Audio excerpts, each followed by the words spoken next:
Je voudrais dire que ce qui se passe en RDC intéresse l'ensemble de l'Afrique dans sa totalité. Ce n'est pas une question de la RDC, c'est une question d'Afrique. Tout à l'heure, on a parlé de la territorialité. Notre problème n'est pas d'avoir davantage de petits pays faibles. C'est tout à fait le contraire. D'avoir un continent solide, imprenable, de 30 millions de kilomètres carrés. C'est ça notre objectif. Avec 1,3 milliard d'habitants, dans une seule entité appelée l'Afrique.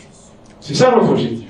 Donc on ne veut pas des murs ou des je ne sais pas quoi d'autre. Non.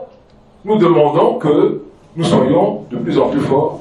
Mais la solution au problème de l'Afrique ne viendra pas ailleurs que par les Africains eux-mêmes. C'est ça la réalité. Et je voudrais vraiment vous inviter à aller lire ce qu'il y a dans ce livre. Parce que les Africains que nous sommes, malheureusement, c'est d'autres qui diront ceci. C'est eux qui vont réfléchir ceci là-dedans, c'est pas nous. Alors que ça nous est destiné.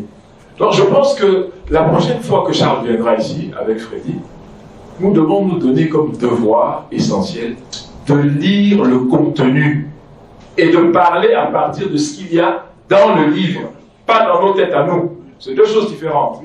Et quand nous allons maintenant confronter nos idées, c'est à partir des écrits de l'auteur et par rapport à nos positions en ce qui concerne ces écrits.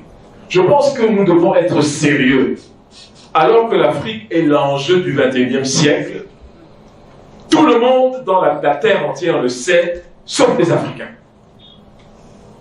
Il n'y a pas un autre enjeu au monde en ce XXIe siècle en dehors de l'Afrique.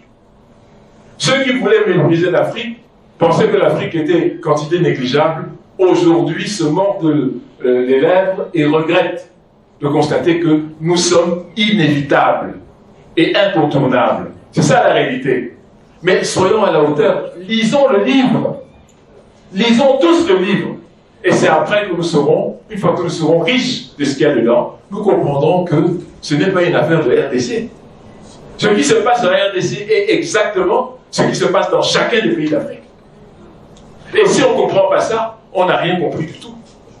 Donc nous avons le devoir d'expliquer aux populations africaines ce qui se passe et de chercher des solutions nous-mêmes à nos problèmes. Et non pas aller pleurnicher à gauche et à droite, demander des aides ici.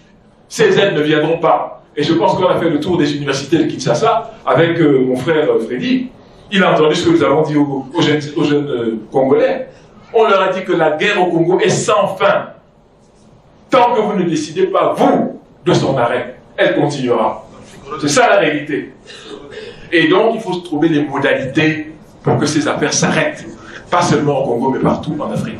Donc, nous avons la responsabilité, en tant qu'universitaires africains, dignes de ce nom, de nous pencher sur tous les problèmes qui empêchent à faire en ce que l'Afrique atteigne son objectif, qui est d'avoir une population qui vit dans la dignité, dans l'honorabilité et dans l'autonomie de ses propres moyens. L'Afrique n'a pas besoin d'aller commander quoi que ce soit. Nous sommes le continent le plus riche du monde. Et la RDC est certainement l'un des pays, j'allais même dire le pays, le plus riche de la Terre. C'est ça la vérité. Et c'est pour ça qu'il y a tous ces problèmes depuis le 30 juin 1960. Comment expliquer cela? Je ne connais pas un pays plus riche que la RDC. Je n'en connais pas. Le Cameroun est l'un des pays les plus variés au monde, c'est vrai. Mais la RDC est certainement une richesse scandaleuse.